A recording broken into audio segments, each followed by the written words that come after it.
ॐ सहना भवतु सहनौ भुनक्तु सह वीर्यं करवावहै तेजस्विनावधीतमस्तु मा विद्विषावहै। ॐ शान्ति शान्ति शान्तिः। गुरुर्ब्रह्मा गुरुर्विष्णुः गुरुर्देवो महेश्वरः गुरुरेव परं ब्रह्मा तस्मै श्री गुरवे नमः।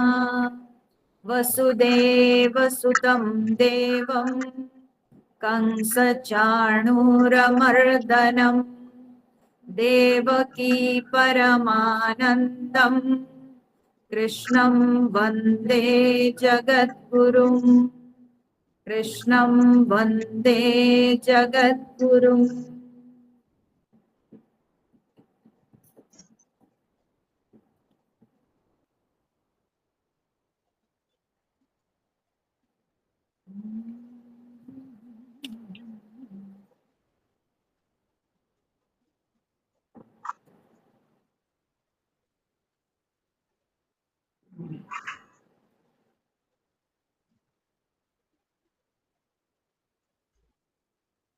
पाठ कर लेते हैं पहले सारे श्लोकों को। ओम श्री परमात्मने नमः। अथ द्वितीयोऽध्यायः। संजय उवाच तं तथा कृपयाविष्टम् अश्रुपूर्णाकुलेक्षणम् विषीदन्तमिदं वाक्यम् उवाच मधुसूदनः। श्रीभगवानुवाच कुतस्त्वाकश्मलमिदम् विषमे समुपस्थितम् अनार्यजुष्टमस्वर्ग्यम् अकीर्तिकरमर्जुन। क्लैब्यं मास्मगमः पार्थ नैतत्त्वय्युपपद्यते। क्षुद्रं हृदय दौर्बल्यम् त्यक्तोत्तिष्ठ परन्तप। अर्जुन उवाच कथं भीष्ममहं संख्ये द्रोणं च मधुसूदन इषुभिः प्रतियोत्स्यामि पूजार्हा वरिसूदन। गुरून् हत्वा हि महानुभावान् श्रेयो भोक्तुं भैक्षमपीह लोके। हत्वार्थकामांस्तु गुरूनिहैव भुञ्जीय भोगान् रुधिरप्रदिग्धान् न चैतद्विद्मः कतरन्नो गरीयः। यद्वा जयेम यदि वा नो जयेयुः। यानेव हत्वा न जिजीविषामः तेव स्थिता प्रमुखे धार्तराष्ट्राः। कार्पण्यदोषोपहत स्वभावः पृच्छामि त्वां धर्मसम्मूढचेताः। यच्छ्रेयस्यान्निश्चितं ब्रूहि तन्मे शिष्यस्तेऽहं शाधि मां त्वां प्रपन्नम्। न हि प्रपश्यामि ममापनुद्यात् यच्छोकमुच्छोषणमिन्द्रियाणाम् अवाप्य भूमावसपत्नमृद्धम् राज्यं सुराणामपि चाधिपत्यम्। संजय उवाच एवमुक्त्वा हृषीकेशं गुडाकेशः परन्तपः न योत्स्य इति गोविन्दम् तु उक्त्वा तूष्णीं बभूवः तमुवाच हृषीकेशः प्रहसन्निव भारत सेनयोरुभयोर्मध्ये विषीदन्तमिदं वचः श्रीभगवानुवाच अशोच्यानन्वशोचस्त्वं प्रज्ञावादांश्च भाषसे गतासु न गतासूंश्च नानुशोचन्ति पंडिताः न त्वेवाहं जातु नासं न त्वं नेमे जनाधिपाः न चैव न भविष्यामः सर्वे वयमतः परम् देहिनोऽस्मिन् यथा देहे कौमारं यौवनं जरा तथा देहान्तरप्राप्तिः धीरस्तत्र न मुह्यति मात्रा स्पर्शास्तु कौन्तेय शीतोष्ण सुख दुःखदाः आगमापायिनो नित्याः तान् स्थितिक्षस्व भारत यं हि न व्यथयन्त्येते पुरुषं पुरुषर्षभ समदुःखसुखं धीरम् सोऽमृतत्वाय कल्पते नासतो विद्यते भावः नाभावो विद्यते सतः उभयोरपि दृष्टोऽन्तः त्वनयोस्तत्त्वदर्शिभिः अविनाशी तु तद्विद्धि येन सर्वमिदं ततं विनाशमव्ययस्यास्य न कश्चित् कर्तुमर्हति।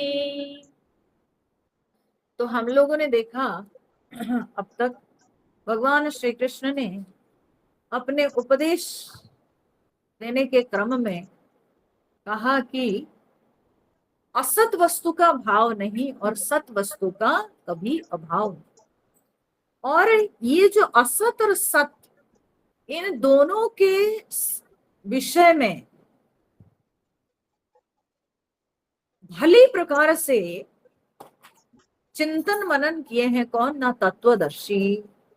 ये सत सिद्धांत और असत सिद्धांत, ये दोनों सिद्धांतों को तत्वदर्शी ही केवल समझ पाए हैं, तत्वदर्शी ही इसके विषय में अच्छी तरह से जान पाए। तो भगवान ने जो ये सत और असत, ये दो जो विषय रखे कि कदापि असत वस्तु का अभाव नहीं, सत वस्तु का अभाव नहीं और असत वस्तु का कदापि भाव नहीं, क्योंकि जो असत है वो कभी उत्पन्न हो नहीं सकता है क्योंकि वो है ही नहीं, ठीक है। और जो सत है तो वो हमेशा है, तो इसलिए उसका कभी अभाव हो ही नहीं सकता, ठीक है। तो इसलिए सत के संपूर्ण विपरीत बात है अभाव। सो सत के साथ अभाव शब्द कभी नहीं आ सकता है और असत के साथ भी भाव शब्द कभी नहीं आ सकता है, क्योंकि असत वो है जो है ही नहीं।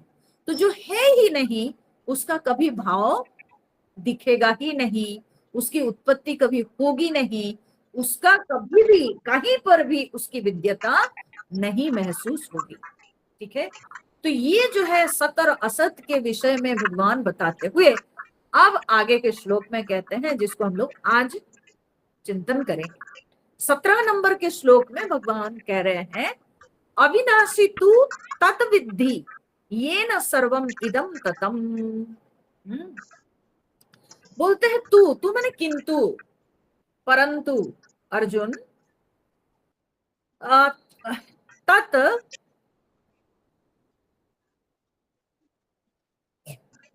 तत् अविनाशी विद्धि। ठीक है, तो भगवान कह रहे हैं किंतु अर्जुन उसको तुम अविनाशी जानो।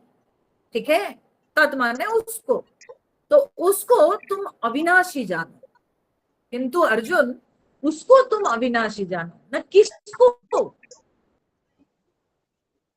भगवान ने क्या कहा, किंतु। मैं बार बार करके बताती हूँ, जब भी भगवान किंतु कहते हैं तो जानिए कि भगवान यहाँ पर थोड़ा सा जो है डायरेक्शन बदल रहे हैं। तो भगवान कहते हैं परंतु अर्जुन तुम उसको अविनाशी जानो। यानी इसका अर्थ क्या होता है, इसका अर्थ यही होता है जो वस्तु कभी भी नास्ति, जिस वस्तु के साथ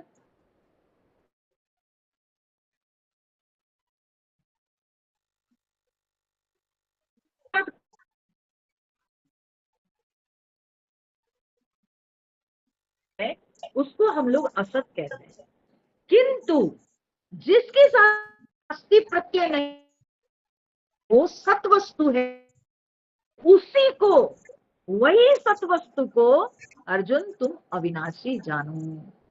माने ये सत और असत ये दोनों के विषय में पहले बताया, अब असत को छोड़ के अर्जुन तुम सत वस्तु के विषय में चिंतन करो, क्योंकि असत तो जो नहीं है में कुछ कहना नहीं है, किंतु जो सत तुम अविनाशी जानो। ठीक है, नहीं, किंतु जो सत है उसी अविनाशी जानो।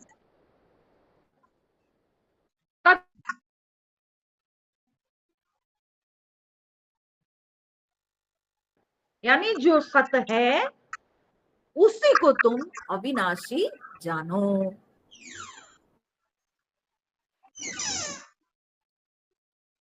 और जिसके द्वारा ये न सर्वम इदम ततम, जिसके द्वारा इदम सर्वम ततम, यह सब कुछ परिव्याप्त है। ठीक है, जिससे ये न सर्वम, ये न सर्वम इदम, इदम सर्वम यानी ये सब कुछ जिसके द्वारा व्याप्त है, जिससे परिव्याप्त है। ठीक है, ये सब कुछ माने क्या ना, ये संपूर्ण विश्व जिससे परिव्याप्त है। ठीक है, जिससे ये विश्व परिव्याप्त है। ठीक है, उसी को तुम अविनाशी जानो। ठीक है, उसको तुम अविनाशी जानो। अब देखिए, विनाश और अविनाश, ये इस विषय में थोड़ा हम लोग विचार करते हैं। देखो कि जो जागृत में है वो स्वप्न में नहीं है ना, जो जागृत में है वो स्वप्न में नहीं। तो जो जागृत में जो दिखा, कई बार वो वस्तु स्वप्न में नहीं। ठीक है, तो इसलिए उसका नाश हो गया। हाँ, हमारे संस्कृत में ये जो शब्द सब बनते हैं ना, इनके कोई धातु होते हैं, कोई धातु से ही जाके कोई शब्द बनता है। तो जो नाश शब्द है ये असलियत में आया है णश, णश। ठीक है, णश अदर्शने, णश का अर्थ क्या है कि जिसका दर्शन नहीं होता है, जो दिखाई नहीं पड़ता है। ठीक है, तो जब वो दिखाई नहीं पड़ा, अदृश्य हो गया, तो उसका नाश हम कहेंगे। ठीक है, तो इसलिए जो जागृत में दिखता है कई बार वो स्वप्न में नहीं दिखता है, तो स्वप्न में उसका नाश हो गया। ठीक है, कई बार जो स्वप्न में है वो जागृत में नहीं है, तो स्वप्न की वस्तु का नाश हो गया जागृत में, ठीक है। और फिर सुषुप्ति में ना जागृत है ना स्वप्न है ना। सुषुप्ति में ना जागृत है ना स्वप्न है, दोनों ही नहीं है, ठीक है। और समाधि में तीनों का लय हो जाता है, ना जागृत है ना स्वप्न है ना सुषुप्ति है, तो समाधि में तीनों का विलय हो जाता है, ठीक है। तो इस प्रकार से हम अगर देखें, चिंतन करें, तो संसार में बहुत सारी वस्तुएं, बहुत सारे अनुभव, या हमारे हमारी ये जो अवस्थाएं हैं, ये सब के सब बदलते रहते हैं। ये एक अवस्था में कुछ वस्तुएं दिखाई पड़ती है, प्रतीत होती है, तो दूसरी अवस्था में नहीं होती है, ठीक है। तीसरी अवस्था में दोनों का विलय हो जाता है, चौथी अवस्था में तीनों का विलय हो जाता है। तो इस प्रकार से हम अगर देखें तो ये सारी अवस्थाओं का विलय हो जाता है कभी ना कभी, ठीक है। स्वप्न में जागृत का विलय, जागृत में स्वप्न का विलय, सुषुप्ति में जागृत स्वप्न का विलय, समाधि में तीनों का विलय। इस प्रकार से देखा जाए तो इन अवस्थाओं का विलय होता है, इन अवस्थाओं का दर्शन नहीं होता है। कोई ना कोई अवस्था में किसी ना किसी अवस्था का दर्शन नहीं होता है, ठीक है। तो इस प्रकार से ये जो अवस्थाएं हैं, जागृत स्वप्न और सुषुप्ति, ये जो तीन अवस्थाएं हैं, ये विनाशशील है, इनका विनाश होता है, ठीक है। ये नष्ट होते हैं क्योंकि इनके साथ नास्तिक प्रत्यय लगता है, ठीक है। तो ये इनका विनाश होता है। पर जो आत्मा है वो एक कॉमन फैक्टर है, जो कि जागृत को भी जान रहा है, स्वप्न को भी जान रहा है, सुषुप्ति को भी जान रहा है, और समाधि तक वो विद्यमान है। तो इसलिए वो जो है अविनाशी कहलाता है, उसका विनाश नहीं होता है, तभी हमको तीनों का अनुभव होता है, ठीक है। तीनों को हम जानते हैं। इन तीनों अवस्थाओं को जानने वाला जो तत्व है, वो ज्ञाता, वो साक्षी, वो सभी में विद्यमान है, तो उसको अविनाशी कहा जाता है। अविनाशी तू तद्विद्धि, ये सारी अवस्थाएं और इन अवस्थाओं के जो जो सारे विषय, वे सब भले नष्ट होते हैं, लेकिन आत्मा जो सबके साक्षी है, जो सबका दृष्टा है, वो सदा विद्यमान है, उसको अविनाशी कहा जाता है। उसके साथ कभी नास्तिक प्रत्यय नहीं लगता है, या वो नास्तिक प्रत्यय का विषय नहीं होता है। एक सेठ थे, ठीक है ना, और कभी कभी तो आप देखो, मेरे मन में एक आ गया बोलते बोलते, कभी कभी तो जागृत अवस्था में भी, एक ही अवस्था में कई बार तो वस्तुओं का नाश होता है कि नहीं। एक ही अवस्था में कोई कोई वस्तु कुछ देर के लिए होती है, दूसरे समय में वो नहीं होती है। पैसा मेरे पास पहले था, अभी मेरे पास पैसे नहीं है ना। तो पहले था और अभी नहीं है। पहले मैं धनी था और अभी मैं धनी नहीं रहा, तो परिवर्तन तो हो गया ना। तो वो अवस्था गई, मैं धनी था वो पहले की अवस्था, और अब मैं जागृत अवस्था में ही मैं धनी था और अब मैं गरीब हो गया, अब मैं धनी नहीं रहा, तो अवस्था गई, ठीक है। पैसा जो विषय, वो पहले था और अभी नहीं है। जागृत अवस्था में ही आप सोचो कि पहले हम युवक थे और अभी हम युवक नहीं रहे, तो बदल गई ना अवस्था, ठीक है। तो जागृत अवस्था के भी वस्तुएं बदलती है, अवस्थाएं बदलती है, अनुभव बदलते हैं। तो इसलिए जागृत अवस्था के अंतर्गत भी सारी वस्तुओं के परिवर्तन होते ही रहते हैं। तो जब वे परिवर्तन को प्राप्त होते हैं, जब वो एक समय में दिखाई पड़ते हैं, दूसरे समय में नहीं रहते हैं, तो तब हम उनको कहेंगे कि वे सब के सब नाशवान है, असत है, ठीक है। और जो हमेशा विराजमान करता है, तो उसको हम सत्य कहते हैं।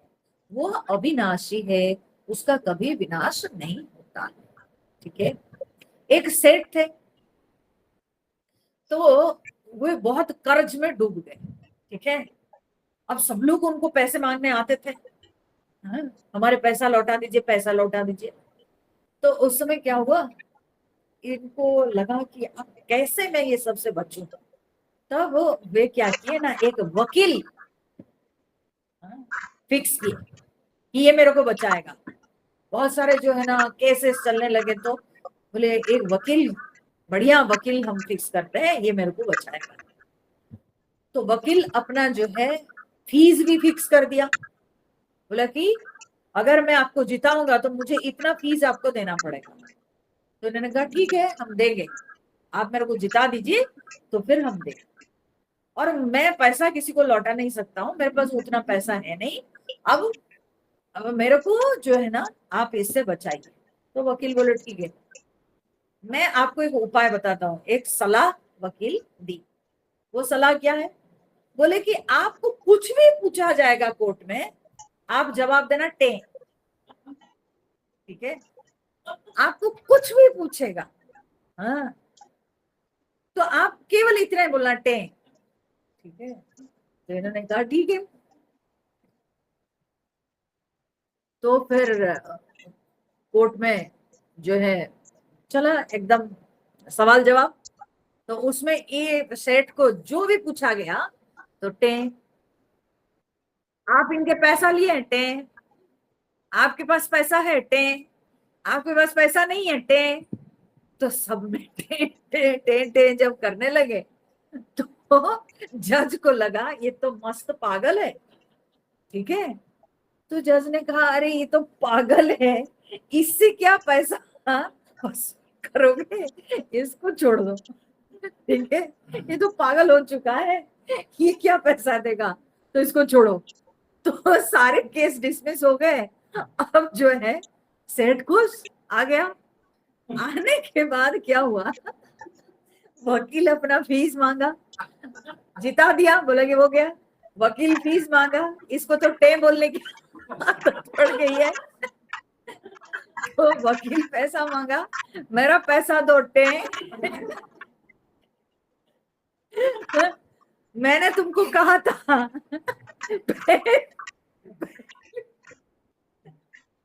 राम राम, मैंने तुमको पहले कहा था इतना टे, तुम अपने जो है बात से चूक रहे हो टे। तो टे टे जब ये करने लगा, वकील को लगा ये सचमुच में पागल हो गया, ये मजाक नहीं, ये सचमुच में पागल हो गया। और वकील भी जो है वो चिढ़ करके गया। ठीक है। तो ये तो फ्री हो गया। ठीक उसी प्रकार से कई बार क्या होता है, कहानी सुनने में तो अच्छा लगता है, वैसे ही कई बार क्या होता है कि ईश्वर ने हमको शरीर दिया। ठीक है। ईश्वर ने हमको इतनी सुंदर देह दी। ठीक है। गुरु ने हमको सद असत का विवेक कराया। ठीक है। लेकिन जब व्यक्ति साधना में आगे बढ़ता है तो वो गुरु को भी टें करता है, और भगवान को भी कभी कभी टें करना पड़ता है। ठीक है। भगवान नहीं, देह को टें करता है। ठीक है। सिर्फ ईश्वर ने जो सुंदर देह दी तो उसको भी टें करता है, गुरु ने जो सदा जो शास्त्र ज्ञान दे उसको भी टें करता है। क्यों? क्योंकि सब टें हो जाते हैं, पर हम अपने आप को टे नहीं कर पाते हैं। मैं तो सदा विराजमान हूं ना। ठीक है।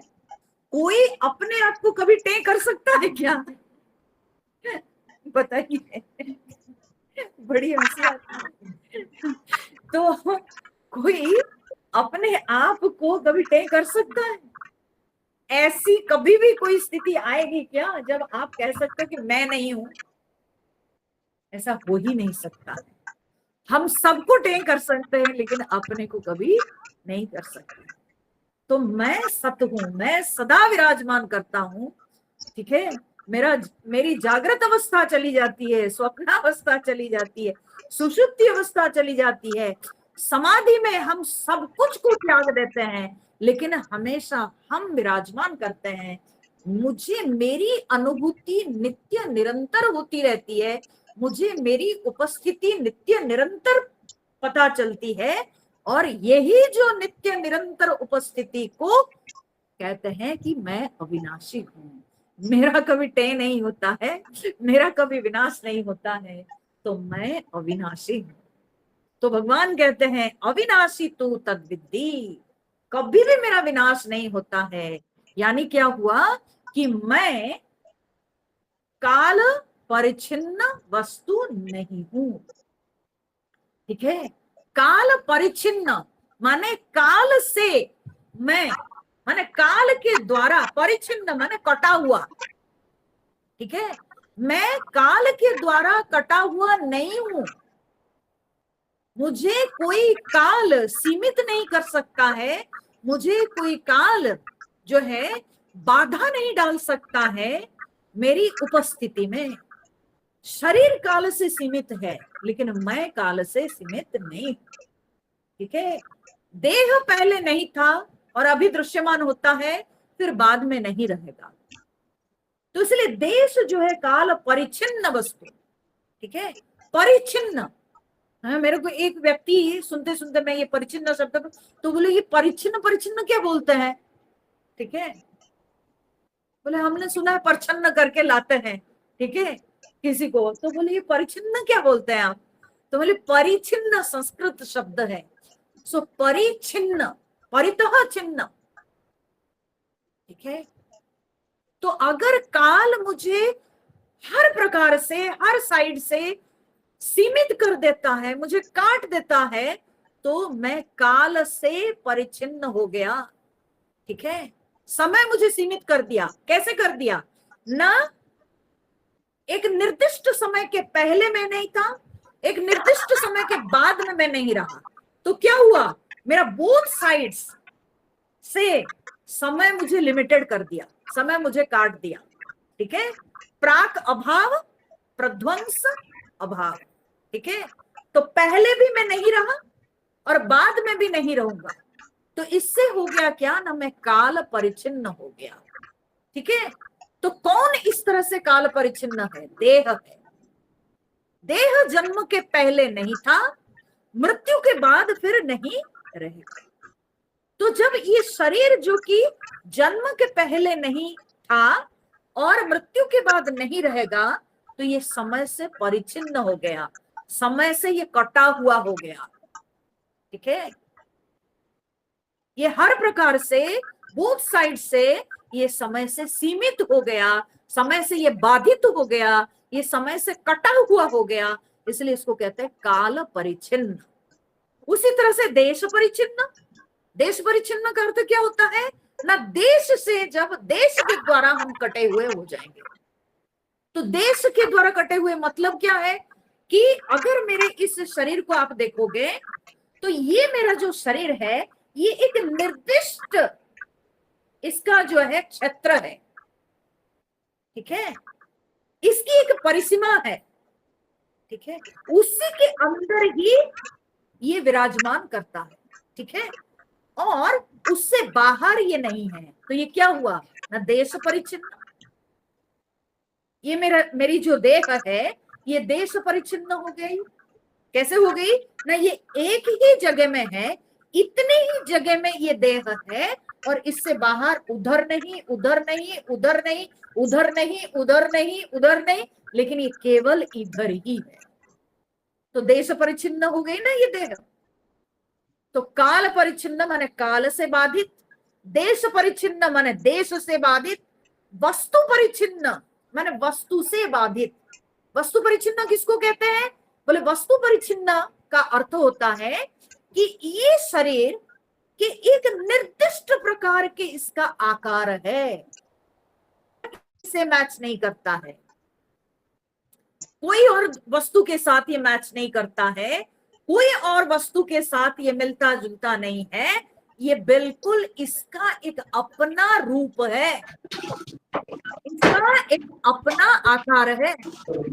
और ये जो एक निर्दिष्ट आकार की ये जो वस्तु है, जो कि और किसी के साथ नहीं मैच करता है, जो कि और दूसरी कोई वस्तु ये नहीं, ये यही है। अगर मैं कहूं कि संयुक्तानंद तो यही है ना, तो और कोई नहीं। ये देह एकदम अलग है, जो कि यहाँ बैठे हुए किसी के साथ मिलती जुलती नहीं, या और भी कोई देह नहीं, ये देह बिल्कुल अलग है। इसको कहते हैं वस्तु परिच्छिन्न। ठीक है, सो देश परिचिन्न, काल परिचिन्न, वस्तु परिचिन्न, इसको कहते हैं। ये वेदांत में बार बार ये इन शब्दों का प्रयोग करना पड़ता है हम लोगों को, लेकिन जब हम लोग करते हैं तो लोग एकदम ये हो जाते हैं, क्या ये परिचिन्न परिचिन्न वर्ड लगाते हैं। ठीक है, तो परिचिन्न माने बाधित, देश से बाधित, काल से बाधित, ठीक है, वस्तु से बाधित। ठीक है, यह एक वस्तु है जो कि अपने आप में इसका अपना स्वतंत्र रूप है, स्वतंत्र लक्षण वाला, स्वतंत्र धर्म वाला यह जो है एक वस्तु है, जो कि दूसरे किसी वस्तु के साथ मिलती जुलती नहीं है। तो वस्तु परिच्छिन्न। ठीक है, तो इस तरह से ये सब लिमिटेशन है। परिच्छिन्न मतलब क्या हो गया, सीमित, बाधित मतलब क्या है कि ये सब लिमिटेशन है। ठीक है, ये हमको लिमिट करते हैं। स्वदेश, काल, वस्तु, ये जो है लिमिटेशन है, जिससे कि हम लोग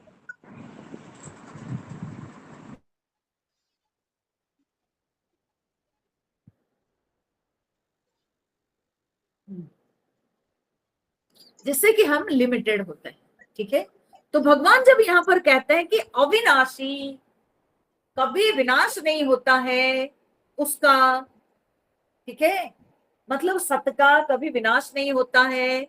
तो जब भगवान ने कहा कि वो सत है, उसका कभी भी विनाश नहीं होता है, मतलब वो काल से परिचिन्न नहीं है। ठीक है, वो कालातीत है, कोई भी काल में वो प्राप्त हो सकता है, वो हर काल में विद्यमान है, वो काल से बाधित नहीं है। वो अतीत में भी था, वर्तमान में भी है और भविष्य में भी रहेगा, तो इसीलिए उसको अविनाशी। ठीक है, तो अविनाशी तो तद विद्धि ये न सर्वम इदम ततम, और उससे जो है संपूर्ण विश्व परिव्याप्त है। ठीक है, संपूर्ण जगत, संपूर्ण विश्व परिव्याप्त है उसके द्वारा। ठीक है, अर्थात क्या हुआ ना, जैसे कि आप यूं कहो कि जिस जिस प्रकार से वस्त्र जो है सूत से व्याप्त है, ठीक है, ताना बाना के रूप में वस्त्र सूत से व्याप्त है। क्या है ये वस्त्र? अगर हम वस्त्र को देखें तो वस्त्र में क्या है, सब सूती ही तो है ना, तो अलग अलग कर देंगे तो सूती तो निकलेंगी। तो ताना बाना, ठीक है, लंबाई में भी और चौड़ाई में भी चारों तरफ सूत ही सूत है।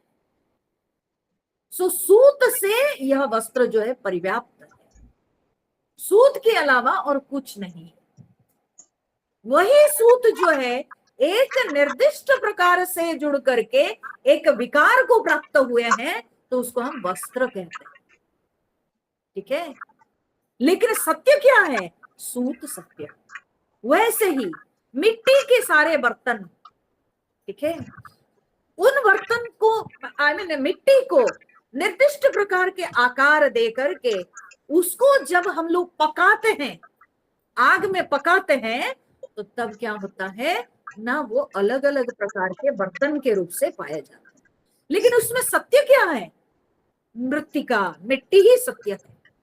मिट्टी के अलावा उसमें और कुछ भी नहीं है, केवल मिट्टी ही है। अलंकार में चाहे आप कंगन बोलो, हार बोलो, जितने जो कुछ भी अलंकार बनते हैं, वो अलंकार सब जो है वो भिन्न भिन्न विकार है। ठीक है, एक ही सोना का वो अलग अलग विकार है। जल के अलग अलग विकार होते हैं, बुदबुद है, फैन है, लहर है, तो ये सारे जल के अलग अलग विकार हैं। ठीक है, मिट्टी के अलग अलग विकार जो कि घड़े बन गए। तो वे विकार सत्य नहीं है, लेकिन विकारों में जो अधिष्ठान है वो अपरिवर्तनीय सत्ता है, वो अविनाशी। उससे संपूर्ण जो वस्तु बनी हुई है वो सारे के सारे वही सत्य से परिव्याप्त है, उस सत्य के अलावा और कुछ नहीं। असलियत में ये विश्व कहने से क्या है, जब हम सब लोग जानते ही है कि सबसे पहले जब कुछ नहीं था तो सत्य ही था, है ना। जब कुछ नहीं था तो सत एव इदम अग्रे आसित, ठीक है। ये सबके पहले क्या था, ना सत्य ही था। ये नाम रूप गुण धर्म आकार विकार कुछ नहीं थे, लेकिन केवल सत मात्र ही था, ठीक है। और वही सत ही, वही सत अपने आप को अनेक रूप में खुद ही अपने आप को प्रकट किया, ठीक है। क्योंकि हम उपनिषद में पढ़ते हैं कि वो खुद ही संकल्प किया, एको हम बहुश्याम इति, मैं एक हूं, मैं बहुत बनूंगा, मतलब मैं ही बहुत बनूंगा। तो मैं एक हूं और मैं ही बहुत बनूंगा, मैं ही अनेक बनूंगा। तो जब हम जान रहे हैं कि एक ही सत्य था और वही सत्य ही अपने आप को अनेक रूपों में प्रकट करता है, जैसे जल एक ही है, वही फैन, वही बुदबुद, वही लहर बनता है। सोना एक ही तत्व है, लेकिन वही जो है वो कंगन बनता है, हार बनता है, कनफुल बनता है, सब कुछ वही एक सोना ही है, ठीक है। तो ये जो सारे विकार जो उत्पन्न होते हैं, सत्य लेकिन एक है उसमें, वही एक सत्य ही अपने आप को अनेक रूपों में प्रकट करता है, ठीक है। तो जो अनेक रूप दिखते हैं वे टिकाऊ नहीं है, ठीक है। अलंकार आज जो है कंगन के रूप में दिखता है, कल हमको पसंद नहीं आया, हम गए सुनार के पास और सुनार जो है उसको पिघल दिया, और फिर उसके बाद उसको क्या करता है ना, उसे कनफुल निकाल देता है ना। तो देखिए एक समय में उसका एक रूप दिखता है, एक विकार, दूसरे समय में दूसरा विकार होता है। तो विकार सत्य नहीं है, विकार अविनाशी है, लेकिन विकार में जो सत्य है वो क्या है ना, तत्व, सुवर्ण तत्व सत्य है, मृत्तिका तत्व सत्य है, जल तत्व सत्य है, ठीक है। सूत तत्व सत्य है, वस्त्र सत्य नहीं है, लेकिन सूत सत्य है, ठीक है। तो वही तत्व परिव्याप्त है, बल्कि तत्व ही अनेक विकारों में दिखाई पड़ता है, ठीक है। ये न सर्वम इदम ततम विनाशम अव्ययस्य अस्य न कश्चित कर्तुम अर्हति। भगवान कहते हैं अस्य अव्ययस्य विनाशम न कश्चित कर्तुम अर्हति। हे अर्जुन, इस अव्यय तत्व का, अव्यय माने जिसका कोई खर्चा नहीं होता है, घटता बढ़ता बिल्कुल नहीं। जैसे शरीर को अगर आप खिलाइएगा, बढ़िया बढ़िया पकवान खिलाइएगा, बहुत खिलाइएगा, तो क्या होगा, ये मोटा होएगा, है ना, ये मोटा होएगा। और अगर नहीं खिलाइएगा तो ये दुबला पतला होएगा, है ना। तो शरीर बढ़ता है और घटता है, ठीक है। शरीर बढ़ता घटता है, मोटा होता है, पतला होता है? और बिल्कुल उसको एकदम खाना नहीं दीजिएगा, पीना नहीं दीजिएगा, तो खाना पीना पूरी तरह से अगर बंद कर दिया जाए अधिक समय तक, तो एक दिन मर भी जाएगा, एक दिन मर भी जाएगा, है ना। लेकिन ये अव्यय है, इसका व्यय नहीं होता है, बढ़ता घटता कुछ नहीं, ये जैसे को वैसे। अब बताओ मुझे कि अगर आपके पास 10 ग्राम का सोना, ठीक है, क्या बोलते हैं उसको, सोने की सिल्ली, वो जो लंबा जो एक मान लो कि टुकड़ा, ठीक है, सोने का एक खंड, ठीक है, 10 ग्राम, और उसके बाद आप सुनार को दे दिए, वो अलंकार बनाया, ठीक है। जब अलंकार बनाया तो उसके अंदर वही 10 ग्राम सोना रहता है कि सोना बदल जाता है? वही रहता है। उसको जो है वो मेल्ट करके फिर शेप दे दिया, वही सोना। ठीक है। 1 किलो की मिट्टी में जब आप बर्तन बना रहे, वही 1 किलो की मिट्टी है। ठीक है। 1 लीटर के पानी, आप उसको बाल्टी में रखो चाहे गिलास में रखो चाहे जो करो, लेकिन उतनी ही मात्रा के, है ना, उतने ही पानी। तो उसमें कोई उसका व्यय नहीं होता है, तत्व का व्यय नहीं होता है। भले वो अलग अलग विकारों को प्राप्त होता है, लेकिन तत्व जितना को उतना ही है। ठीक है। एनर्जी जितनी थी उतनी ही रहती है, केवल वो कन्वर्ट होता है मैटर में, फिर मैटर जो है रिकन्वर्ट हो जाता है एनर्जी में, लेकिन एनर्जी जितनी थी उतनी ही रहती है, उसमें कोई बढ़ता घटता नहीं है। तो अस्य अव्ययस्य, इसलिए भगवान यहां पर कहते हैं कि ये अव्यय है, इसका कुछ बढ़ता घटता नहीं है, ये जितना था वो उतना हमेशा रहता है, इसमें कुछ भी कम ज्यादा नहीं होता है। तो भगवान कहते हैं ऐसे अविनाशी अव्यय तत्व का विनाशम न कश्चित कर्तुम अर्हति, इसका विनाश कोई भी करने में समर्थ नहीं है। कश्चित कर्तुम न अर्हति, कोई भी इसका विनाश करने में योग्य नहीं है, कोई भी इसका विनाश करने में समर्थ नहीं है। ठीक है। इसका विनाश करने वाला कोई अर्हता नहीं है, कोई करने का सक्षम नहीं है, क्योंकि इसमें कोई परिवर्तन ही जब नहीं होता है तो इसको विनाश कोई कैसे कर सकता है? ठीक है। जो काल परिच्छिन्न नहीं है, जो देश परिच्छिन्न नहीं है, जो वस्तु परिच्छिन्न नहीं है, तो उसका विनाश कोई कैसे कर सकता है? उसका विनाश कभी भी नहीं हो सकता है। और इस तरह से जो अपरिच्छिन्न वस्तु, इसके विषय में शास्त्र में यह भी कहा जाता है कि स्वतः न नाश परतो न नाश, अपने से भी इसका नाश नहीं होगा, दूसरे से भी इसका नाश नहीं होगा। ये ऐसा तत्व है कि जिसका नाश खुद भी खुद का नहीं कर सकता है। परतो न नाश, दूसरे से तो होगा नहीं, ये तो समझ में आता है, बट स्वतः न नाश, खुद से भी नहीं होगा। हम ये नहीं कह सकते हैं कि सत से सत का नाश हो गया, सत्यानाश हो सकता है, लेकिन सत से सत का नाश नहीं होगा। ठीक है। सत से सत का नाश नहीं होगा, क्योंकि सत से सत का नाश होने के बाद कोई एक सत रहेगा, फिर सत रहा ना, है ना। है? असत से तो सत का नाश हो ही नहीं सकता है, क्योंकि असत है ही नहीं। जो चीज है ही नहीं वो दूसरे का नाश क्या करेगा? वो खुद ही नहीं है तो दूसरे का नाश क्या करेगा? सो असत से कदापि सत का नाश नहीं हो सकता है। ठीक है। तो जगत से कभी परमात्मा का नाश नहीं हो सकता है। अच्छा, फिर क्या सत से सत का नाश होगा? बोले सत से सत का नाश होके फिर सत रहेगा ना, फिर सत्य तो रहेगा ना। तो बोले असलियत में सत से सत का नाश हो ही नहीं सकता। ठीक है। सो स्वतो न नाश परतो न नाश, न अपने से उसका नाश होगा, ना दूसरे से भी उसका नाश होगा। ठीक है। तो इस प्रकार से कोई भी इसका नाश करने में समर्थ नहीं है।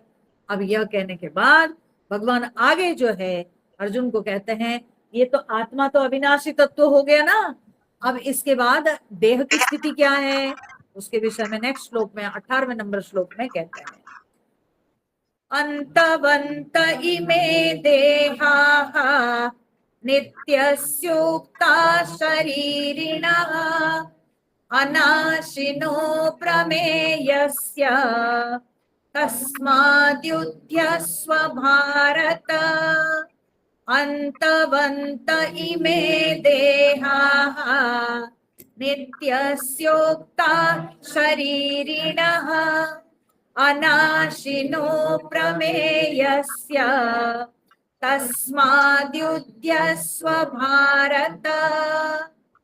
भगवान ने कहा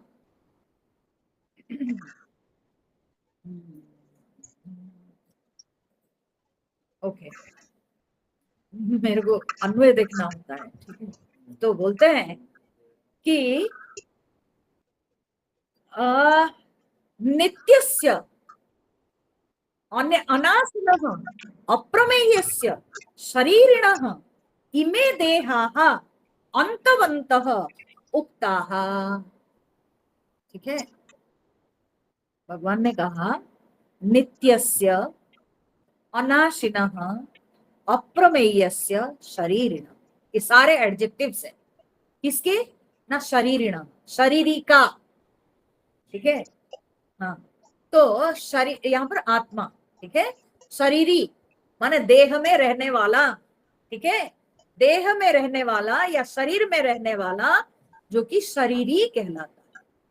अभी हम पढ़े ना कि इदम सर्वम ततम, वही परिव्याप्त है सर्वत्र। तो इसलिए अब भगवान उसको देह के इससे कह रहे हैं कि अर्जुन समझो, ये जो शरीर के अंदर निवास करने वाला, इसलिए इसको शरीरी कहा जाता है। ठीक है, with reference to this body it is called as देही और शरीरी। ठीक है, तो यह शरीरी शब्द के लिए ये सारे विशेषण हुए, तीन विशेषण यहाँ पर, एक है नित्यस्य, दूसरा है अनाशिनः, तीसरा है अप्रमेयस्य। ठीक है, ये सारे शरीरी का लक्षण है। तो शरीरी कैसा है? बोले एक है नित्य, ठीक है, नित्य त्रिकाल अबाधित नित्य। ठीक है, सो नित्यस्य शरीरिणः, शरीरिणः शरीरी जो कि नित्य है। ठीक है, फिर उन्होंने कहा अनाशिनः, और वो अविनाशी है। ठीक है, वो अविनाशी है। और फिर अप्रमेयस्य माने वो जो है किसी प्रमाण से सिद्ध होने वाली वस्तु नहीं है। ठीक है, उसकी सिद्धि के लिए कोई प्रमाण की अपेक्षा नहीं है। जिसकी सिद्धि के लिए कोई प्रमाण की अपेक्षा नहीं रहती है उसको कहते हैं अप्रमेय। ठीक है, उसको कहते हैं अप्रमेय। ठीक है, जो प्रमाण से, कोई प्रमाण से सिद्ध नहीं होता है। तो बोले कौन कौन प्रमाण है? कोई प्रमाण से सिद्ध नहीं होता है, कितने प्रमाण है भाई? तो बोले कहीं कहीं मुख्य रूप से 4 प्रमाण कहे जाते हैं। ठीक है, कहीं कहीं 6 प्रमाण भी कहे जाते हैं। चलिए हम लोग सब पर थोड़ा थोड़ा विचार कर लेते हैं संक्षेप। ठीक है, पहला प्रमाण है प्रत्यक्ष प्रमाण। तो प्रत्यक्ष प्रमाण किसको कहते हैं? प्रत्यक्ष प्रमाण है जिन वस्तुओं को आप अपने इंद्रियों से ग्रहण करते हैं directly. Okay, so you perceive through your sense organs directly, you experience through your sense organs directly, so that is called direct प्रमाण। ठीक है, डायरेक्ट प्रूफ, डायरेक्ट मीन्स। ठीक है, तो जैसे कि मैं कोई रूप को देखी, मान लीजिए मैं ये चाबी को देख रही हूं, तो ये चाबी को देखने के लिए मेरी आंख प्रत्यक्ष प्रमाण है, और मैं उसको छू रही हूं पकड़ के, तो मेरी जो चमड़ी है वो प्रत्यक्ष प्रमाण है, इसको छू के बता रही है कि ये कैसी है ये चाबी। ठीक है, तो इसलिए मेरी इंद्रियां डायरेक्टली जो विषयों को ग्रहण करती है, तो मेरी इंद्रियां इन विषयों के लिए, 5 विषयों के लिए ये 5 इंद्रियां जो है प्रत्यक्ष प्रमाण है। तो बोले कि ये प्रत्यक्ष प्रमाण का विषय नहीं। कोई इंद्रियां पहुंच पाती है समाधि में, आपको ना रूप दिखता है, ना शब्द सुनाई पड़ता है, ना गंध होता है, ना आपको कोई स्वाद होता है, कुछ नहीं। तो सारे प्रमाण वहां चुप हो जाते हैं। समाधि में कोई प्रमाण की गति नहीं है।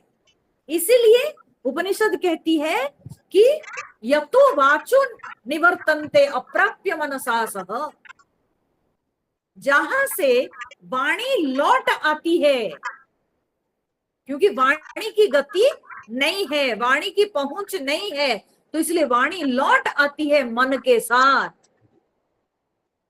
ठीक है, तो इसलिए वो जो है इंद्रियों का विषय नहीं है, तो प्रत्यक्ष प्रमाण से वो सिद्ध नहीं होगा। मेरी आंख बोलेगी कि मैं हूं, तभी हम माने। अरे आपकी आंख है, हमारी जो इंद्रियां हैं भगवान बनाए हैं बहिर्गामी, ये बाहरी विषयों को देखेंगे, लेकिन स्वयं मैं उसको हमारी इंद्रियां नहीं देख पाती है, नहीं देख पाती है। उपनिषद इस बात को बताती है, परांची खानी व्यतृणत स्वयंभू, स्वयंभू परमात्मा ने हमारी इंद्रियों को परांची, परांची माने एक्सट्रोवर्ट, ये बाहर की ओर भागती है, ये बाहरी विषयों को जानती है इंद्रियां, लेकिन जो इनका अधिष्ठान उसको वे नहीं जान पाती है। इंद्रियों की वो शक्ति है ही नहीं। ठीक है, तो इसीलिए ये प्रत्यक्ष प्रमाण का विषय नहीं हुआ। आत्मा प्रत्यक्ष प्रमाण से सिद्ध नहीं होता है। प्रत्यक्ष के बाद आता है क्या ना, परोक्ष प्रमाण। परोक्ष प्रमाण किसको कहते हैं? पर अक्ष माने दूसरे से देखी हुई, दूसरे से सुनी हुई। मान लीजिए कोई व्यक्ति जिसके ऊपर हम बहुत बिलीव करते हैं, वह व्यक्ति आके हमको सुनाता है, बताता है, पता है हमने ऐसा देखा, तो हम उसको विश्वास करेंगे। क्यों? क्योंकि वो मेरा विश्वस्त व्यक्ति है। Okay, he is faithful and वो कह रहा है, तो निश्चित रूप से ये सच होगा। ठीक है, तो इसको कहते हैं परोक्ष प्रमाण। मैंने नहीं देखा, मेरी आंखों से नहीं, दूसरे की आंखों से। ठीक है, दूसरे की आंखों से, दूसरे के कानों से उसने सुना और मेरे को बताया, हम बिलीव करते हैं। ठीक है, तो इसको कहते हैं परोक्ष। ठीक है, सो प्रत्यक्ष नहीं हुआ, परोक्ष भी नहीं। अरे जिसको मैं खुद नहीं देख पा रहा हूं, कोई देख के बोलेगा तो थोड़ी हम बिलीव करेंगे, वो थोड़ी सिद्ध होगा, वो तो उसका अनुभव होगा, मेरा क्या है। तो आत्मा इसलिए परोक्ष प्रमाण का विषय नहीं है। ठीक है, दूसरा कहेगा मुझे कि हाँ तुम हो, तब हम विश्वास करेंगे। हाँ? बोलिए, कोई दूसरा आके मुझे बोलेगा तुम हो, you believe me, you are, हाँ तुम बोल रहे हो तो I believe that yes I am, और एल्स आई एम नॉट। ऐसा है क्या? बिल्कुल नहीं। तो इसलिए आत्मा परोक्ष प्रमाण का विषय नहीं है, परोक्ष प्रमाण से सिद्ध नहीं। सो प्रत्यक्ष गया, परोक्ष गया। ठीक है, और उसके बाद आता क्या है? उसके बाद आता है अनुमान। ठीक है, उसके बाद आता है अनुमान। तो अनुमान जो है वो क्या होता है? अनुमान होता है कि कभी कभी, ठीक है, हम कुछ चीजें देखते हैं, हा? और हम उसको कोरिलेट करते हैं कि कभी हमने इस तरह की घटना कहीं देखी थी और उसके ऐसा रहस्य था, तो ऐसे दिखने पर ऐसा होगा, ये सिद्ध होता है, ये बात सिद्ध हो जाती है। ठीक है, इस तरह की कोई घटना अगर दिखेगी तो जानो कि उसमें ये बात होगी, ये बात सिद्ध होती है ना? यही तो अनुमान है, इन्फरेंस। ठीक है, अनुमान कैसे? फॉर एग्जाम्पल बचपन से हमने देखा है कि हमारी माँ जब चूल्हा में रसोई करती है तो चिमनी से धुआं निकलते है ना? तो हमने देखा कि चिमनी से धुआं ऊपर निकलता है, माँ जब यहाँ रसोई करती है धुआं ऊपर निकलता है। तो हम कहीं से एक दिन ठंड के समय भोर भोर आ रहे थे और हम दूर से दिखते हैं कि एक जगह एकदम अंधकार, ऐसे धुआं धुआं सा दिखता है। तो हम अनुमान लगाएंगे क्या अरे वहां तो आग होगी। क्यों? बचपन से हमने देखा है कि जब भी आग है तो वहां धुआं है। लेकिन कभी कभी अनुमान फेल कर जाता है। क्यों? क्योंकि आप ठंड के समय चल रहे हो, ये कुहासा हो सकता है।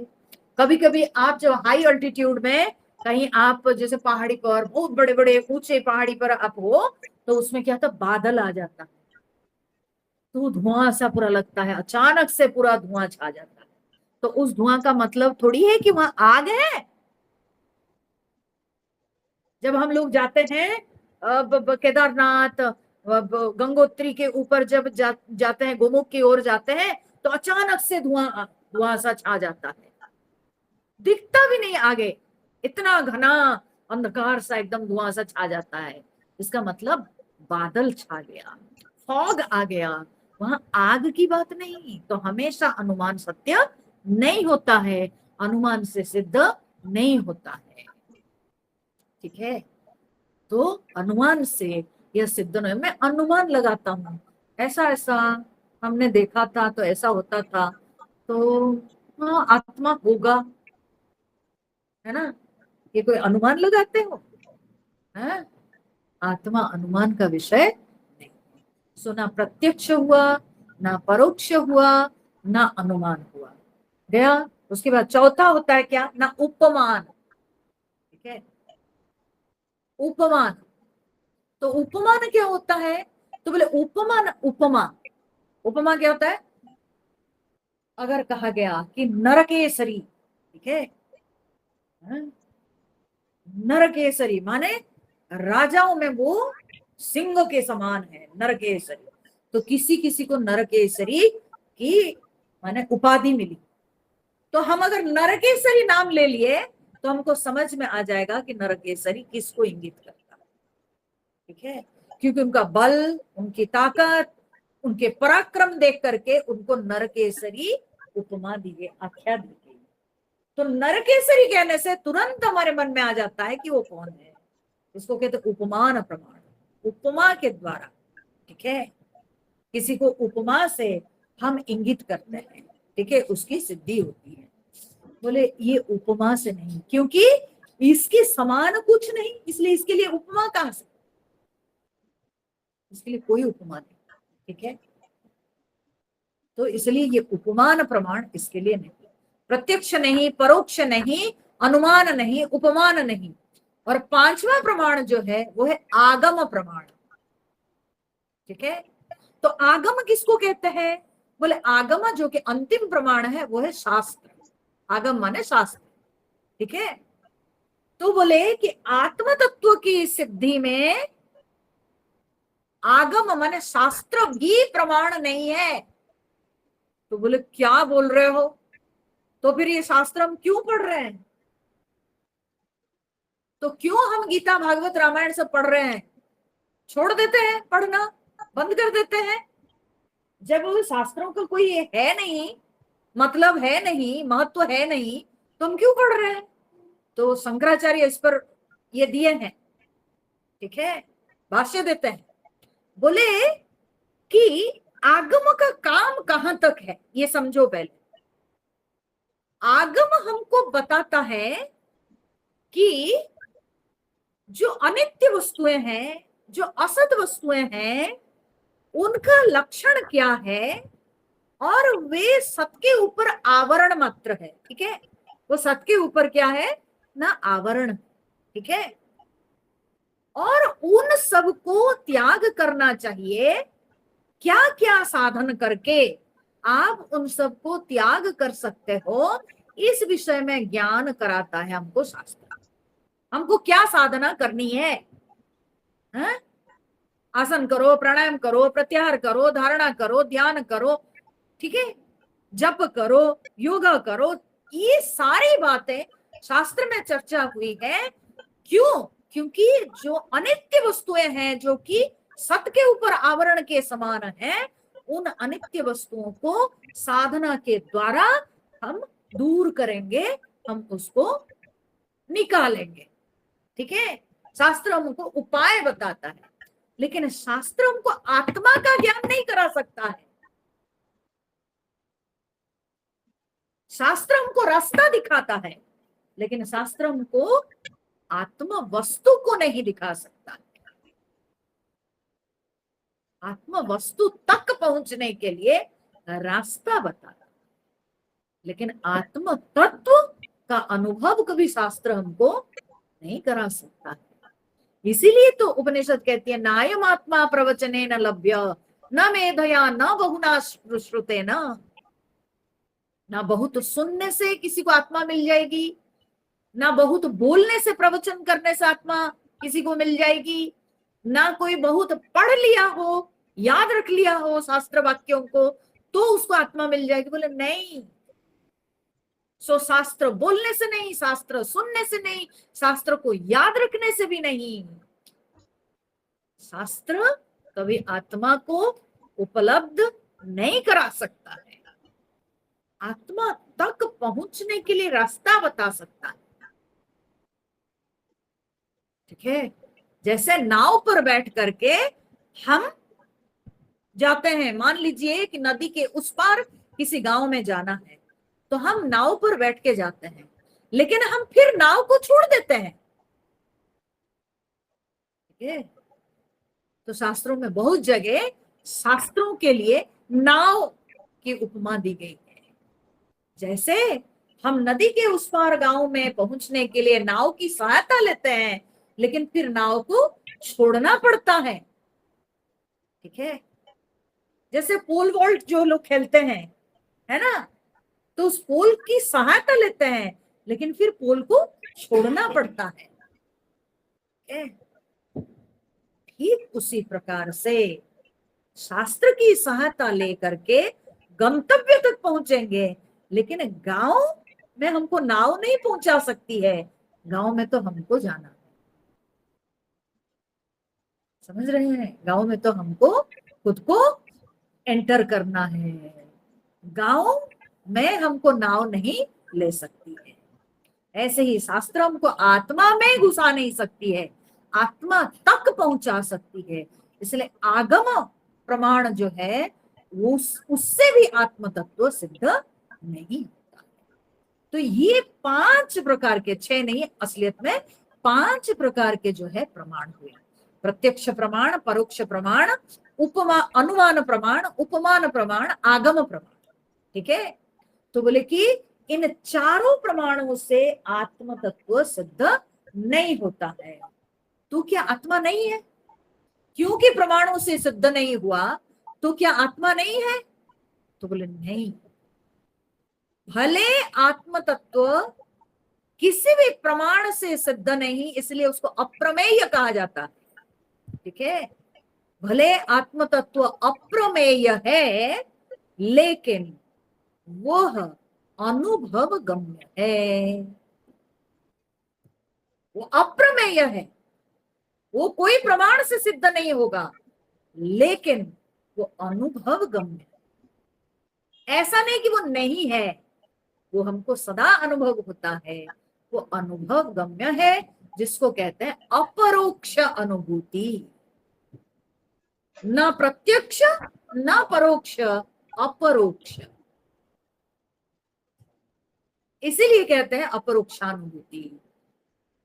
ठीक है, वो केवल जो है अपने आप को अनुभव होता है, वो अपरोक्ष अनुभूति है, वो अनुभव गम्य है, वो किसी प्रमाण से सिद्ध नहीं होता है, लेकिन वो केवल जो है अपरोक्ष अनुभूति उसकी होती है। यानी हम स्वयं ही स्वयं को जानते हैं, उसके लिए दूसरा कोई प्रमाण नहीं है, इसलिए आत्मा को अप्रमेय कहा। ठीक है, तो भगवान यहां पर कहते हैं कि ऐसे नित्य, अविनाशी, अप्रमेय, शरीरी का, सब षष्ठी विभक्ति में है, नित्यस्य, अनाशिनः, अप्रमेयस्य, शरीरिणः। ठीक है, ऐसी शरीरी का। ठीक है, बोले इमे देहाः अंतवंत उक्ताः। ठीक है, तो बोले कि इमे देहाः, ये सारे देह जो है, ये सारे देह, कौन से सारे देह? हाँ, शरीर ही एक है। हाँ, और उसके जो है इतने देह, कौन इतने देह? बोले नहीं, जागृत शरीर, स्वप्न शरीर, या कहिए स्थूल शरीर, सूक्ष्म शरीर, कारण शरीर, सब अलग अलग शरीर हुए ना। सबके अंदर तो आत्मा है, सबके अंदर तो आत्मा है, लेकिन उस आत्मा के ऊपर तीन तीन शरीर बैठे हुए हैं आवरण रूप से। ठीक है, स्थूल शरीर है, सूक्ष्म शरीर है, कारण शरीर है। ठीक है, जो बिल्कुल जड़ तत्व से बना दृश्यमान है वो है स्थूल शरीर।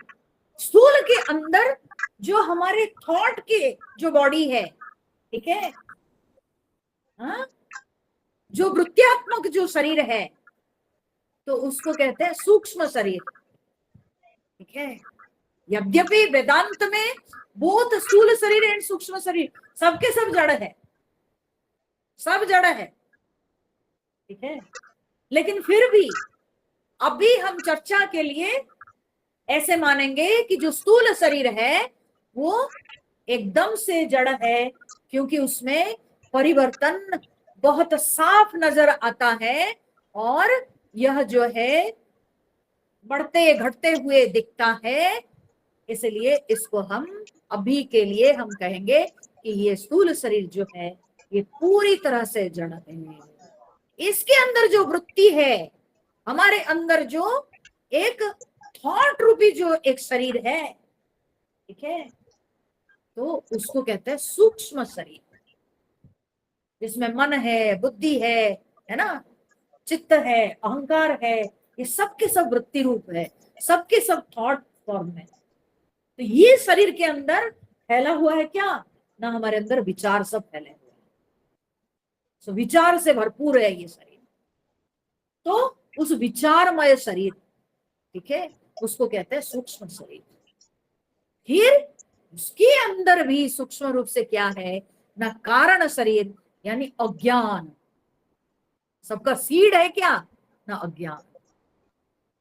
ठीक है, कारण शरीर जो है वो है अज्ञान। अज्ञान ही इन सब का कारण। जब तक अज्ञान है तब तक स्थूल शरीर और सूक्ष्म शरीर उससे निकलेंगे। अज्ञान खत्म हो जाता है तो ना स्थूल है ना सूक्ष्म है। जब व्यक्ति ज्ञान में प्रतिष्ठित हो जाता है, उसका कोई शरीर ही नहीं है, वो शरीर भाव से मुक्त हो जाता है, तो तब देह का बंधन खत्म, देह भाव खत्म, तो इसलिए वो शरीर भाव से मुक्त हो जाता है। ठीक है, तो इसलिए अज्ञान बीज है, तो उसको कारण शरीर कहते हैं। ठीक है, तो ये जो तीन शरीर हुए ये सब के सब किस पर है? बोले आत्म तत्व के ऊपर, शुद्ध आत्मा के ऊपर ये सब आवरण, आच्छादन, पर्दा के जैसे। ठीक है, तो इसलिए इमे देहा, ये सारे देह शरीरी का, नित्य अविनाशी अप्रमेय शरीरी का, ये सब देह, इमे देहा। ठीक है, देह अनेक हो गए, बहुवचन में आ गया इसलिए देहा। ठीक है, ये सारे देह अंतवंत, ठीक है, ये सब के सब अंतवान है। ना स्थूल शरीर रहता है, ना सूक्ष्म शरीर रहता है, ना कारण शरीर होता है। ये सब अंतवान है, सब नष्ट होते हैं। ठीक है, स्थूल शरीर भी एक दिन नष्ट होता है, सूक्ष्म शरीर का भी अंत होता है, कारण शरीर का भी अंत होता है ना, सबके सब नष्ट होते हैं। तो इसलिए ये सब के सब अंतवंत, ये सब अंतवान है, नाशवान है। तो केवल भगवान यहाँ पर क्या कहना चाहे, बोले कि आत्मा अविनाशी है, शरीरी अविनाशी है, देही अविनाशी है, लेकिन ये सारे देह क्या है ना, विनाशवान है। तस्मात् युध्यस्व भारत। असली मुद्दा तो यही है, भगवान अभी असली मुद्दे पे आ गए। बोले तस्मात, इसीलिए अर्जुन, क्या मैं टाइम पास कर रहा हूं? हाँ, इतना सब बोलकर मैं टाइम पास कर रहा हूं? नहीं, मेरा मुद्दा क्या है, तुम लड़ो। इसलिए तस्मात् युध्यस्व, इसलिए तुम लड़ो। तो तुम क्यों नहीं लड़ोगे अर्जुन, बताओ जरा।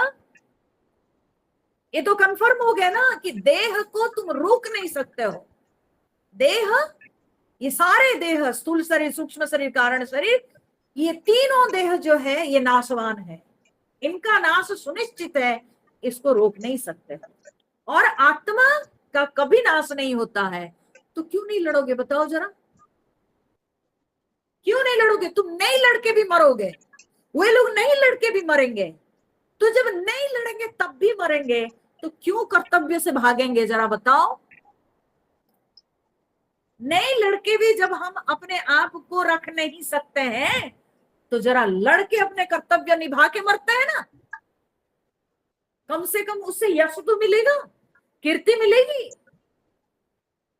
तो क्यों नहीं लड़ेंगे, है ना। दूसरी बात, शरीर नष्ट होने पर भी, शरीर जब नहीं था तब भी आत्मा थी, शरीर नहीं रहेगा तब भी आत्मा रहेगी, तो हम काहे के लिए नहीं लड़ेंगे, आत्मा को तो कुछ हो नहीं रहा है, तो क्यों नहीं लड़ेंगे, तो लड़ो, है ना। सो आत्मा दृष्टि से सोचेंगे तब भी लड़ना है, देह दृष्टि से सोचेंगे तब भी लड़ना चाहिए, समझ रहे हैं। देह दृष्टि से भी सोचेंगे तब भी लड़ना चाहिए, क्योंकि देह को रख नहीं सकते हैं। आत्मा दृष्टि से सोचेंगे आत्मा का कभी नाश नहीं होता है, तो लड़ना है, डरना क्या को, जब आत्मा का नाश ही नहीं होना है तो क्यों डरना है, तो लड़ना है। तो इसीलिए भगवान बोले कि देह अंतवान है और आत्मा अविनाशी है, तस्मात युध्यस्व भारत, इसलिए अर्जुन लड़ो, ठीक है। ये ज्ञान को धारण करके जिंदगी की लड़ाई लड़ो, जिंदगी की लड़ाई से भागने से नहीं होगा,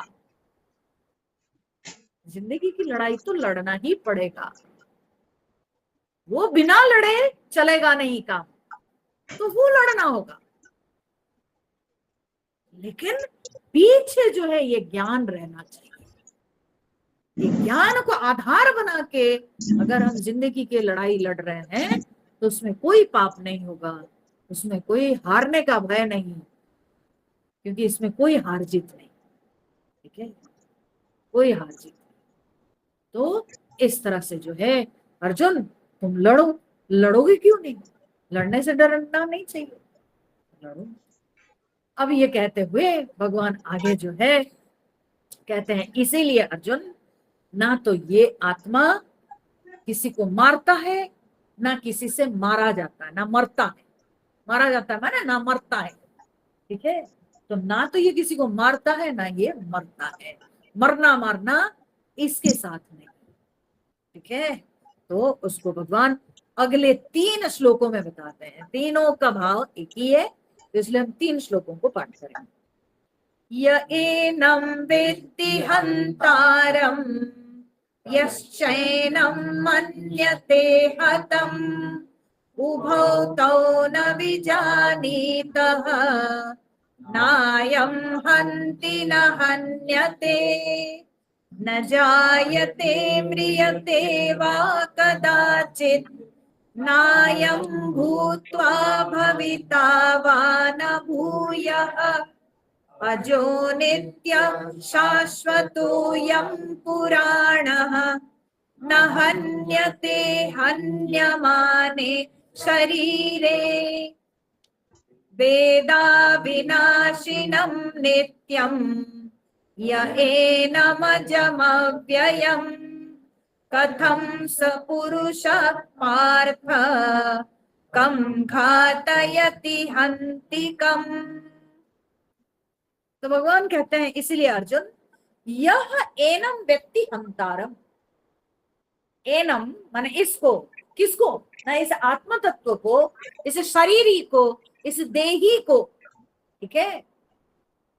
एनम माने इसको, माने इस आत्म तत्व को, जिसको देही भगवान ने थोड़ी देर पहले कहा या शरीरी कहा, तो कहते हैं उस देही को, यह हंतारम व्यक्ति, जो व्यक्ति, यह माने जो, जो हंतारम व्यक्ति, जो उसको हंता मानता है। हंता माने क्या होता है? मारने वाला। ठीक है, जो उसको मारने वाला मानता है। या यह च एनम मन्यते हतम। ठीक है, या उसको, अथवा यह मन्यते हतम, इसको मरने वाला। हतम माने क्या होता है? किसी से मारा गया। किसी से मारा गया मतलब मर गया, है ना? किसी से मारा गया तो मर गया, है ना? तो या तो ये इसको जो मानता है कि ये किसी को मारता है, या जो मानता है कि ये किसी से मारा गया और मारा जाने पर मर गया। ठीक है, तो मरने वाला या मारने वाला, ये जो मानता है, भगवान बोलते हैं उभौ तौ न विजानीतः। ठीक है, तो जो इस तरह से मानते हैं, बोले वो दोनों कुछ नहीं जानते, है ना?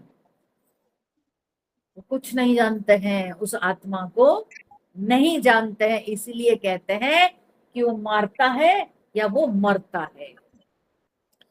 देखिए भाई, एक बात समझ लीजिए, एक एकदम सिंपल सा तर्क इसमें समझ लो। ये मरने मारने के लिए द्वैत चाहिए, द्वैत, दो चाहिए, दो प्रिंसिपल, दो तत्व होने चाहिए, है ना? कोई एक मरेगा, कोई एक मारेगा, है ना? लेकिन आत्मज्ञान में दो बोल के कुछ है ही नहीं, केवल एक ही है। ठीक है ना?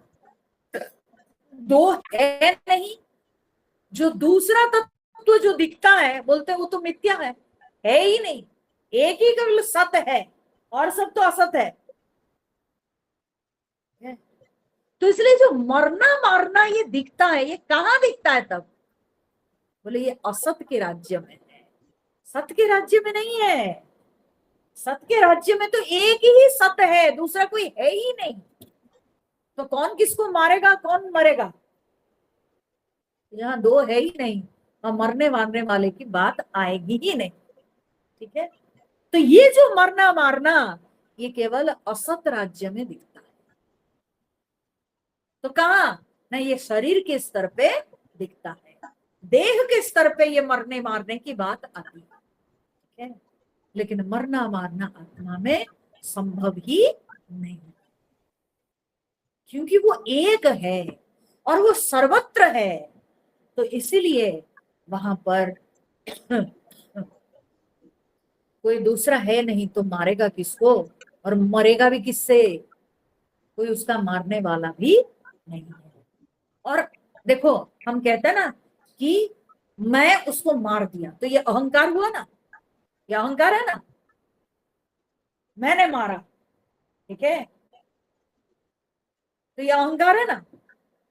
तो बोले कि ये अहंता, जहां पर भी हम कहेंगे कि मैं उसको मार दिया, तो तब उसके बाद हमारे मन को पाप छूटा है, तो हमारे अंदर पाप का भय आता है कि मैंने मारा तो मेरे को फल मिलेगा, मेरे को फल भोगना होगा, ये भय आ जाता है ना, पाप का भय होता है। तो बोले कि वहां अहंकार की बात ही नहीं है। ठीक है, वहां अहंकार की बात ही नहीं है, वहां छोटा अहंकार का प्रश्न नहीं उठता है, क्योंकि उस बृहत अहम में कि सब कुछ तो मैं ही मैं हूं। ठीक है, सब कुछ मैं ही मैं हूं, तो दूसरा कुछ है ही नहीं, केवल मैं ही मैं हूं। तो जब बृहत अहम भाव आ जाता है, तो वहां मारने वाली बात आती ही नहीं, ये छोटा अहंकार हो ही नहीं सकता। तो देखो, दो भाव से व्यक्ति जो है पाप से मुक्त हो जाएगा। ठीक है, दो प्रकार से, दो साधनों से व्यक्ति जो है पाप से मुक्त हो जाएगा। अब अर्जुन को तो पाप का भय हो रहा है ना, इसीलिए तो भगवान ये सुना रहे हैं कि तुम ये मरने मारने के भाव से ऊपर उठो अर्जुन, तो तुमको पाप का डर नहीं लगेगा। ठीक है, तो दो साधनों से हम जो है इससे ऊपर उठ जाएंगे। वो क्या है? बोले कि अपने अहम को इतना बड़ा कर दो, इतना बड़ा कर दो, इतना बड़ा कर दो कि वो लिमिटलेस हो जाए, वो लिमिटलेस हो जाए कि उसमें और किसी भी प्रकार का भय ना रहे, उसको अपने नष्ट होने का डर ही ना रहे। इतना बड़ा कर दो अपने आप को, ठीक है, इतना बड़ा कर दो। और नहीं तो अपने आप को पूरी तरह से भक्ति के मार्ग में समर्पित करो। ज्ञान मार्ग में हम अपने आप को असीम कर देते हैं कि मैं अनंत हूं, मैं अनादि हूं, मैं असीम हूं, तो फिर मेरे को कौन मार सकता है, बोलिए। जब मेरी कोई सीमा नहीं है, जब मैं लिमिटेड नहीं हूं, तो मुझे कोई मार कैसे सकता है। तो इसलिए अपने आप को इतना बृहत कर दो, इतना बृहत कर दो, जो कि हमको ज्ञान मार्ग से जो भाव प्राप्त होता है, ठीक है, जहां कोई भी प्रकार की सीमा नहीं, किसी भी प्रकार का बंधन नहीं, तो तब हमको मृत्यु का भय खत्म हो जाएगा हमारे मन से, ठीक है। भक्ति के मार्ग में आप इतना छोटा बन जाओ, इतना छोटा बन जाओ, और अपने आप को आप भगवान के हाथों समर्पित कर दो, ठीक है, समर्पित कर दो, तो भी भय नहीं रहेगा। क्यों? क्योंकि मेरा कोई रक्षक है, ठीक है, मेरा कोई रक्षक है, तो मुझे काय का डर। बच्चा जब माँ के गोद में रहता है, दुनिया में चाहे तूफान मचा हो, ठीक है, लेकिन उसको भय थोड़ी रहता है। वैसे ही जब हम ईश्वर के सामने अपने आप को समर्पित करते हैं, तो तब भगवान प्रधान हो जाते हैं, तब हमको क्या डर है, हमको क्यों डर रहेगा, कोई डर नहीं, ठीक है, तो भी मरने का भय नहीं रहता। तो जब हमारे अहम विराट हो जाता है, तो भी मृत्यु का डर नहीं। जब हमारा अहम पूरी तरह से नगण्य हो जाता है, समर्पित हो जाता है भगवान का, तो भी मरने का भय नहीं। तो यहाँ भगवान ज्ञान दृष्टि से असलियत में हमको समझाने की कोशिश कर रहे हैं। बोले अर्जुन, आत्मा की कोई सीमा नहीं, वो शरीर जैसे परिचिन्न वस्तु नहीं है, देश काल वस्तु से परिचिन्न वस्तु नहीं है, तो इसीलिए ये नित्य है, अविनाशी है, इसलिए इसकी हत्या कभी हो ही नहीं सकती है। ये इतना विशाल, इतना विशाल, इतना विशाल है कि इसकी हत्या कभी हो ही नहीं सकती है, ठीक है, इसकी कभी हत्या नहीं हो सकती। वो अरे ठाकुर रामकृष्ण परमहंस के एक शिष्य थे, क्या घोष, मैं भूल रही हूँ उनका नाम।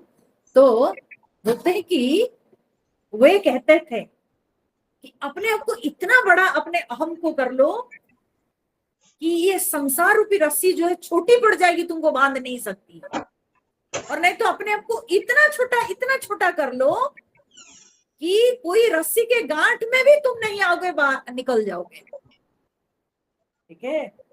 दो उपाय है अपने बचाव के लिए, है ना। तो यहाँ भगवान कहते हैं कि अर्जुन, तुम्हारा नाश कभी नहीं होगा।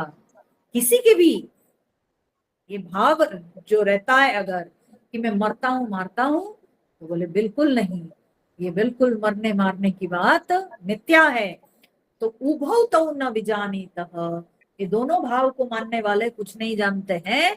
न अयम हन्ति न हन्यते, अयम न हन्ति, ये मारता नहीं, न हन्यते, न मारा जाता है, ठीक है, किसी से ये मारा नहीं जाता है, यानी मरता नहीं, या किसी को मारता ही नहीं। तो मरना मारना ये बिल्कुल इसमें संभव ही नहीं, ठीक है, विशाल अहम का नाश होता ही नहीं, ठीक है। तो इसी तरह से भगवान आगे भी कहते हैं न जायते, हालांकि ये श्लोक के अर्थ को समझाने के लिए इसमें बहुत सारी बातें और भी आएगी। तो मरना मारना तो है ही, मुख्य रूप से ये भाव है, लेकिन उसमें शरीर की भी जो षड विकार है, उसको भी भगवान यहाँ पर इंगित करते हैं इस श्लोक में, जिसको हम लोग कल देखेंगे, ठीक है, इसके अर्थ हम लोग कल करेंगे। आज हो गया समय, तो चलिए कोई बात नहीं, छुट्टी करते हैं आज। ठीक है, इस बार बढ़ाएंगे, कल फिर देखेंगे। शरीर षड्विकार शरीर के हैं।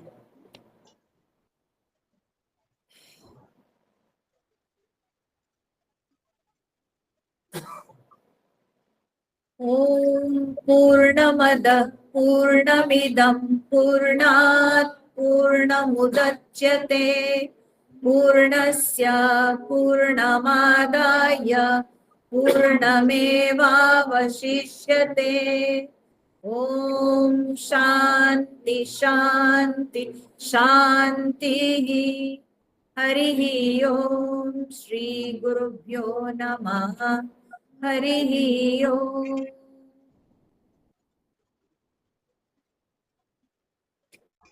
हरि ओम। फिर कल मिलेंगे।